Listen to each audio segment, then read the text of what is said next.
Bonjour Patrick, Bonjour Laurent, content de te revoir. content de te revoir également. On a passé un très bel atelier pédagogique avec le XAR. On a pu travailler ensemble pendant quelques temps. Et là, aujourd'hui, on va traiter de différents sujets autour d'un livre blanc que tu as produit dans le cadre de cet atelier. Alors justement, Patrick, est-ce que tu peux nous parler de la genèse de ce projet, ce livre blanc que tu as d'ailleurs intitulé La revanche des métiers sur l'informatique? Oui, alors ce terme, il est un petit peu provocateur, mais l'idée, c'est que le no-code, c'est un sujet sur lequel je m'intéresse depuis maintenant à 2 ans. C'est vrai que ça donne des vrais pouvoirs à des personnes qui ne sont pas forcément des personnes qui font du développement informatique. Et jusqu'à peu, avant, pour créer une application métier, pour répondre à un besoin, il fallait forcément passer par une agence ou par un développeur qui, lui, avait la maîtrise informatique. Et donc, on était dépendant de ces gens-là. Et donc, la grosse révolution du no-code, et c'est ce que j'ai voulu un petit peu expliquer dans ce livre blanc, c'est qu'on devient indépendant et on peut créer soi-même des services qui sont importants pour l'entreprise, pour son activité. Alors justement, tu as fait le livre blanc, mais tu as aussi fait une application. Dans le cadre de l'atelier pédagogique qu'on a fait ensemble, tu as choisi de faire une application. Tu peux nous en dire un peu plus de ce cas concret, très opérationnel? Oui, alors le cas concret, je voulais partir dans le cadre de la formation qu'on a fait ensemble, enfin de l'atelier qu'on a fait ensemble. Je voulais partir sur un cas concret. Donc, je suis parti sur un cas que je connais un petit peu, qui est le domaine de la rénovation énergétique. Donc, c'est un domaine qui est très mouvant. Il y a des réglementations qui changent régulièrement, le gouvernement qui change aussi régulièrement, et les règles changent souvent. Donc, c'est vrai qu'on a besoin d'avoir un outil qui permet de faire modifier des paramètres. Et puis, il y a pas mal d'intervenants, que ce soit les prospects, des apporteurs d'affaires, des gens à l'intérieur de l'entreprise, des gens de différents services ministériels ou des communes, hein, des services d'urbanisme.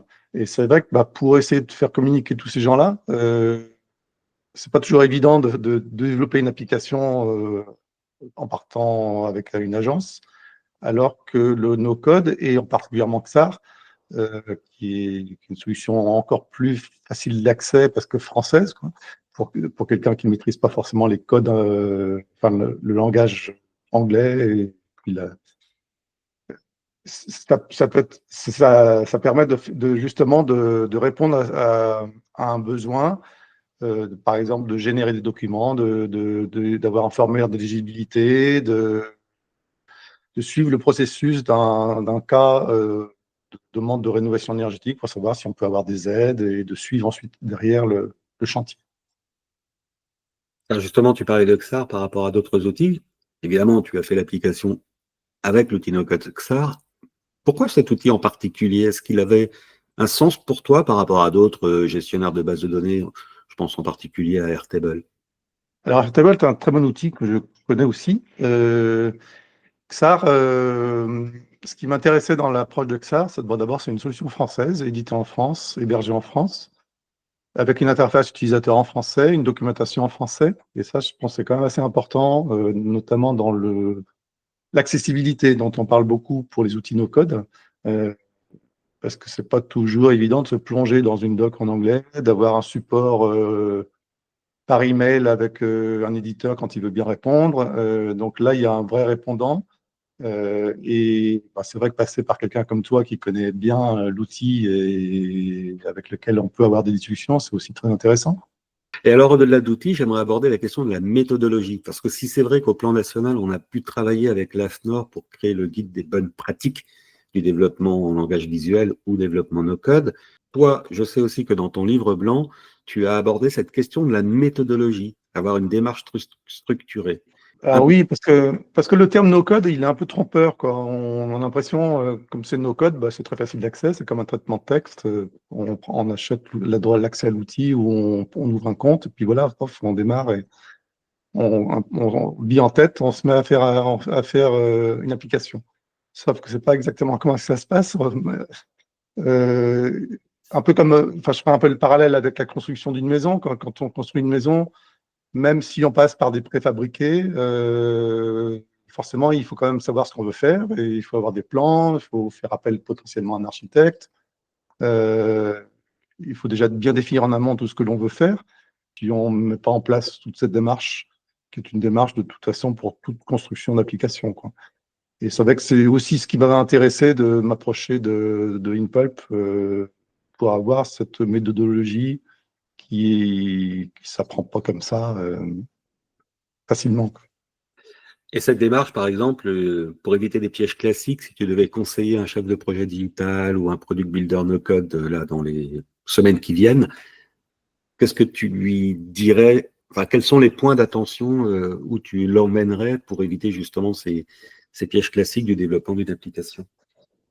Disons que avant de partir bille en tête, c'est très important de bien préparer le projet proprement dit, de cadrer le projet, de savoir ce que l'on faire, ce qu'on veut faire, ce que le client veut faire, si on agit pour un client, ou ou si c'est le client en direct qui veut développer son application, qui précise quels vont être les acteurs du projet, quels vont être les besoins à couvrir.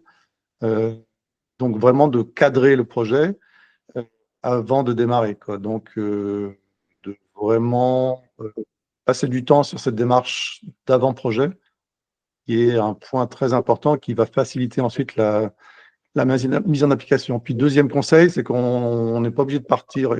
Enfin, c'est aussi un avantage du no-code, c'est-à-dire qu'on peut démarrer sur une première version d'une application qui n'est pas forcément la version finale. Donc, on peut définir ce qu'on appelle un MVP, c'est-à-dire un minimum viable project, un projet minimum, avec les fonctionnalités qui sont jugées importantes. Et puis, une fois qu'on est satisfait de la mise en application de cette première version, on peut itérer et créer une nouvelle version plus tard. Et ça, c'est aussi un des avantages de no-code, c'est-à-dire qu'on peut faire évoluer son application, puisqu'on est autonome. On peut rajouter des services, modifier les conditions pour arriver sur l'application et rajouter des choses, quoi. La question qui me vient à l'esprit, c'est euh, est-ce que pour toi, la formation, c'est un levier pour passer, je dirais, du prototype à l'échelle, ou est-ce qu'on peut y aller sans suivre spécifiquement de formation? Justement, ce que je disais tout à l'heure, c'est que la méthodologie, c'est important. Et c'est vrai que quand on arrive sur les sites des éditeurs de solutions no-code, SAR entre autres, mais aussi les autres solutions, ils ne parlent pas trop de cette méthodologie, quoi. Tout de suite, comment on fait pour démarrer avec l'application, comment on fait pour mettre en place tel formulaire. Donc, la formation, elle va permettre d'avoir du recul avec des gens qui ont l'expérience de ces outils et de leur mise en application. Et ça permet d'avoir déjà une bonne méthodologie. Et puis, ça permet aussi de pratiquer sur des cas concrets parce que souvent, les sites des éditeurs, il y a quelques exemples, mais c'est vrai qu'on n'apprend pas vraiment juste en pratiquant sur quelques exemples. On apprend vraiment en pratiquant. Et la formation telle qu'elle est pratiquée par InVolp, justement, on est sur un projet, un fil rouge, puis des cas concrets, et donc on apprend beaucoup grâce à cette formation action, quoi, je dirais. Du coup, si je dois parler de success story, si je dois appeler tout ce qui t'a frappé, ce qui t'a marqué sur les 2 dernières années dans tout cet écosystème no-code, est-ce que ça serait un outil? Est-ce que ça serait une méthode? Alors, Est-ce que ça serait une innovation? moi, j'ai été assez impressionné ces derniers temps par une solution qui est pas XAR, mais qui est une solution qui s'appelle Notion, qui a pris énormément d'ampleur. Vous avez certainement dû en entendre parler sur les réseaux sociaux. Euh, alors, c'est un outil qui est poussé par toute une communauté, justement, et qui permet de partir de. Alors, c'est assez difficile à expliquer ce que c'est, mais c'est un outil qui maintenant a séduit plus de 100 millions de personnes dans le monde. Et ça permet de partir d'une feuille blanche pour créer un outil qui ressemble à ce qu'on veut en faire. Ça permet de combiner du traitement de texte, des blocs d'images, des bases de données, des formulaires. Et c'est vrai que j'ai été assez impressionné par l'importance qu'avait pris cet outil et puis l'approche commerciale qu'ils avaient pour développer cet outil par le biais de partenaires. C'est vrai que j'ai aussi suivi une formation sur Notion et c'est un outil que j'apprécie aussi. Bah, écoute, on aura certainement l'occasion de voir un peu de Notion dans l'académie dans les prochains mois, je Bah, crois. j'espère, je pense qu'on va pouvoir faire des choses. Puis il y a aussi un outil que je suis bien, enfin, dont on a parlé très brièvement en début d'interview, c'est les Airtable, sur lequel moi je vais aussi me former là dans les semaines qui viennent en participant à un bootcamp. Et c'est vrai que j'ai découvert aussi en lien avec Airtable un outil qui permet de faire des applications qui s'appelle Softer, qui est une solution européenne, c'est basé en Allemagne, et qui permet aussi de faire des applications très intéressantes en combinaison avec Airtable. Donc on aura aussi, je pense, l'occasion d'en parler. Bien sûr, le bootcamp dont tu parles, c'est celui de Noam, c'est ça? C'est ça, exactement. Un Oui, excellent tout à fait. bootcamp et on salue Noam au passage pour cette proposition. Bah, écoute, merci Patrick, vraiment pour cette rencontre, ce moment inspirant. Et vraiment ravi de pouvoir continuer l'aventure avec toi en régionalisant l'académie. Le livre blanc, on peut le dire, il est aussi disponible au public, pas uniquement aux gens qui vont s'inscrire Oui, oui, à bien l'AEX. sûr. L'objectif, c'est pas de le garder pour moi, ça parle du no-code, de l'intérêt du no-code, et puis ça fait un éclairage particulier sur XAR.